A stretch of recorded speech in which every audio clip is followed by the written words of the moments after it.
కొన్ని ఉష్ణ వ్యాధుల మీద అద్భుతంగా పనిచేస్తుంది.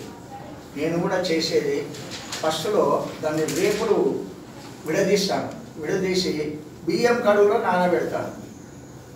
నానబెట్టి 3 రోజులు ఇదే ప్రకారంగా తీసేస్తాను. తీసేసిన తర్వాత ఒక పుటం వేసుకుంటాను. అది పుటమేమి కుండల్లో గిన్నెల్లో పెడితే కాదు సరిగా. దానికి బట్టసీలు ఇచ్చి ఒక ఇనుప డాకాలో పెట్టి దానిపైన నువ్వులు పరిచి అంటియడమే. ఆ ప్రకారంగా అయిన తర్వాత చల్లారిన తర్వాత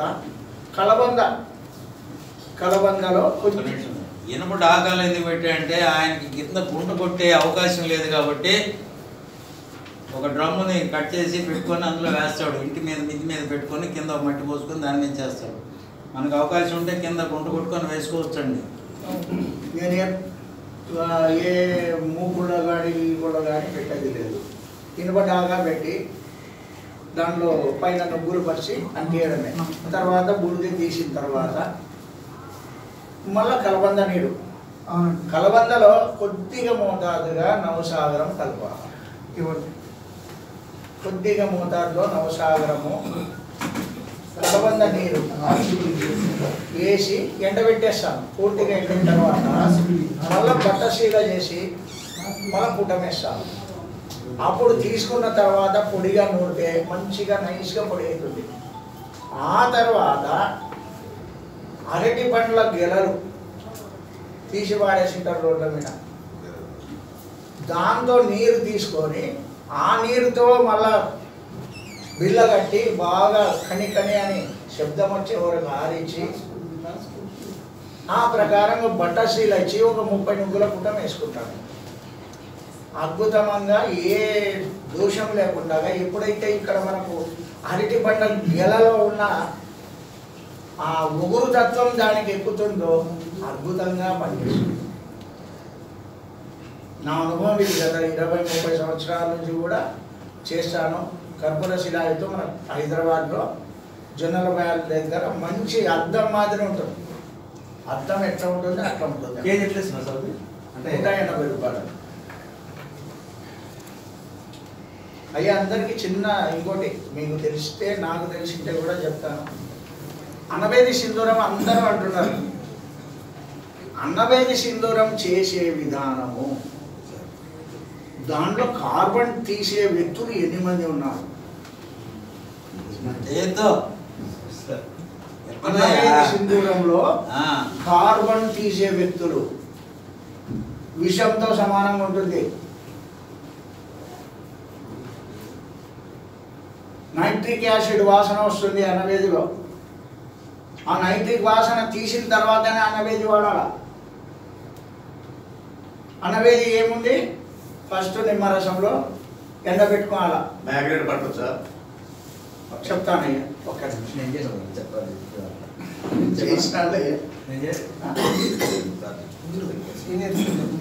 అన్నవేది నిమ్మరసంలో నానబెట్టి బాగా ఎండబెట్టేస్తాను. అంటే అన్నవేది 2 కేజీలు ఉందంటే 2 లీటర్లు నిమ్మరసం వేస్తాను. ఎండబెట్టేస్తాను. ఎండబెట్టేసిన తర్వాత దాన్ని శీల చేసి కుండలో శీల చేసి పుటం కొడతా. ఒక 30 నువ్వుల పుటం. ఆ తర్వాత వస్తుంది. వచ్చిన తర్వాత అది సగం ఖాళీ వస్తుంది. పూర్తిగా మనకు 2 రాదు. బొగ్గుల మాదిరి వస్తుంది. గట్టిగా ఉంటుంది. అది మనం చూర్ణం చేసుకొని ఇనుప బాండిలో మంచి స్టవ్ తీసుకొని బాగా గాలి ఉన్న ప్రదేశంలో మాత్రమే కూర్చోనాలా, లేకుంటే లంగ్స్ దెబ్బతింటాయి. అప్పుడు దాన్ని వేపుతూ పోతుంటే మంచి సింధూరం అవుతుంది. కానీ అక్కడికి పని కాలేదు. దాంట్లో ఉన్న కార్బన్ తీయాల, దానికి మ్యాగ్నెట్ టచ్ తీయాల. ఆ మ్యాగ్నెట్ టచ్ తీయాలంటే గాడిద గడపాకులో ఒక పుటం వేసుకోవాలి. గాడిద గడపాకులో ఒక పుటం వేసినామంటే అప్పుడు మ్యాగ్నెట్ టచ్ పోతుంది. పసురు ఆకుతో సహా అప్పుడు మ్యాగ్నెట్ టచ్ పోతుంది. కానీ ఇంకా అక్కడ కార్బన్ ఉంటుంది. ఆ కార్బన్ ఎట్లా ఉంది, నైట్రిక్ యాసిడ్ వాసన ఉంటుంది. కానీ అయిపోయిందని పెడతారు. మన పట్టిగా అనవేది పెట్టి ఒక స్వామీజీ వండుతుంటే చూసి ఏం నాయనా ఎన్ని మందిని చంపుతామని ఫోన్ చేస్తే నా ఫోన్ నెంబర్ తీసి పడేసినాడు గ్రూప్లో. చూసి అప్పుడు నాకు కూడా ఇది ఆత్మకూరులో ఒక సాయిబు పరిచయం, పురాతన వైద్యుడు. నువ్వు అన్నభేది సింధూరం చేస్తున్నావు కానీ దాంట్లో ఉన్న కార్బన్ తీయాలా అని. ఏం స్వామి ఎట్లా? లేదు చూడు, నువ్వు కావాలంటే అద్భుతంగా పనిచేస్తుంది. అప్పుడు నువ్వు మ్యాగ్నెట్ టచ్ ఉందా లేదా వద్దు. ఏం చేయాలి స్వామి? అన్నభేది సింధూరం మనం 1 కేజీ కాలుస్తాం అంటే 3 కేజీలకు 1 కేజీ వస్తుంది. ఇనుప బాండి అట్లా పెద్దగా ఉంది కదా, ఆ పెద్ద బాండి తీసుకొని అట్లాడితే పొయ్యి పెట్టుకొని బయట గాలి కూర్చోవాలా, గాలిపాటు చూసేయాలా. అప్పుడు దాంట్లో ఆముదం నూనె పోయాలా, ఆముదం నూనె పోసి కాల్చాలా. కాల్చేటప్పుడు చాలా జాగ్రత్త ఉండాలి. గాలి చెప్పండి వేసిన తర్వాత లాస్ట్ ఫైనల్ టచ్ అది. దాంట్లో ఆముదం నూనె అంటే మనకు కేజీ ఉంది అనుకోండి, ఒక 1/2 కేజీ ఆముదం నూనె తీసుకోవాలి. చూడండి, మీరు అందరు చూడండి, ఇది కావాలంటే ఆముదం నూనె తీసుకొని కొద్దిగా ఒక 200 గ్రాములు వేసి కలిపి దూరం ఉండాలి. ఇంకా దగ్గర మండుతుంది. మండిన తర్వాత దాంట్లో ఉన్న కార్బన్ పొగ రూపంగా బయటకు పోతుంది. ఆ పొగ నీకు ఊపిరితిత్తులకు తగిలినాయా దెబ్బ పడుతుంది. అట్లా దాంట్లో కార్బన్ పోవడానికి 3 సార్లు ఆముదం వేసి కాలుస్తే స్వచ్ఛమైన వస్తువు. ఇది నేను చేసే విధానం. మీ దగ్గర అన్నభేది సింధూరం ఉన్నా ఇంటికాడికి పోయి ఆముదం వేసి కాల్చండి, ఆముదం వేసి కాల్చండి, నా అన్నభేది సింధూరం బాగుందా లేదా అది చెప్తుంది. గంట వాసన అంటే ఇక్కడ రూమ్లో చేసే కదా బతకలేం. అప్పుడు ఒరిజినల్ అది. ఎంత సింధూరానికి ఎంత కేజీకి 200 కానీ 300 కానీ వేసుకోవచ్చు. అసలు అన్నభేది మా గురువు నేర్పినాడు ఇది. కేజీ అన్నభేది ఉంటే 200 గ్రాములు అయ్యా 3 కేజీలు అన్నభేది తీసుకుంటే కేజీ నీకు సింధూరం అవుతుంది. ఆ సింధూరం 3 పుటాల్లో తిరిగి రావాలా, ఆ 3 పుటాల్లో తిరిగి రావాలా. ఇంకా ఒక చిన్న విషయం చెప్తాను. ఆ అన్నభేది సింధూరం నీళ్ళ మీద వేస్తే తేలాల.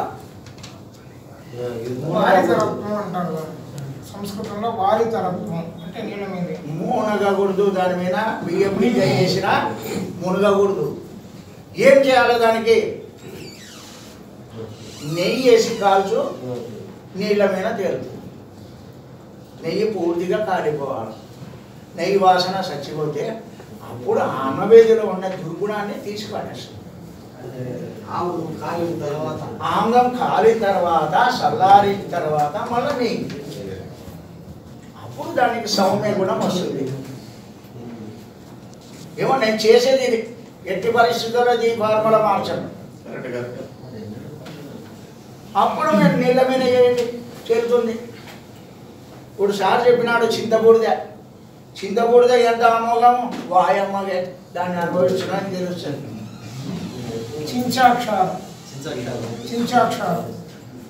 చింతబూడిదలో ఎంత మారుతుందంటే ఒకసారి కేజీ తగరం కరిగించి వాయిలాగు పసురులో దాంట్లో పసుపు వేసి 21 సార్లు పొయ్యాల. అంటే పోసేటప్పుడు కింద ఇనుప పాత్ర ఉండాలా, దానికి మనము లోకలి బండ పెట్టాలా, లేదంటే నేను మూతి పగిలిపోతుంది. ఆ ప్రకారంగా 11 సార్లు 21 సార్లు ఆ తగరాన్ని శుద్ధి చేసుకోవాలి. 3 వంగాలు తీసుకో, ఏమి ఆ ప్రకారంగా చేసినది అట్లా ఇనుప బాండిలో వేసి కరిగించి ఇంత చింతబుడిది ఇంత కేజీ వంగం అనేది ఫస్ట్ క్లాస్గా బురుగులు మాదిరి తేలుతాయి ఒక అర్ధ గంటలో. అది కూడా అట్లా తీసుకోకూడదు. మళ్ళా దాన్ని కూడా కలవంలో వేసి బాగా ఒక 5 లీటర్లు నీళ్ళు వేసి నూరిన తర్వాత పై తేటను మాత్రం తీసుకోవాలి. కింద మెరకలు ఉంటాయి, కేజీ వంగానే నువ్వు చంపినా కూడా కింద 1/2 కిలో అంత మెరకలు వస్తాయి. ఆ మెరకలు కడుపులో పోకూడదు. ఆ మెరకలు పోయిన తర్వాత ఆ వంగ భస్మాన్ని ఆరబెట్టుకొని అప్పుడు దాన్ని నెయ్యి వేసి కాల్చు. నెయ్యి వేసి కాల్చు.